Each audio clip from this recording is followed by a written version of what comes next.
Надо было вначале говорить, но ладно.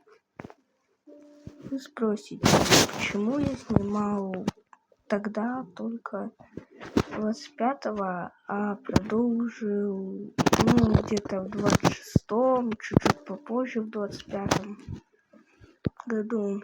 Так вот, из-за того, что я лежал в больнице и долго не ходил в YouTube, у меня слетел аккаунт, и я долго не мог его сделать.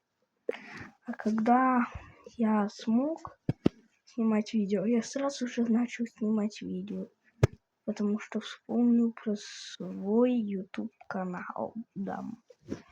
Поэтому простите, конечно, то, что так запоздал, да. Но ладно. Да. Надеюсь, на меня хоть кто-то подпишется или поставит лайк.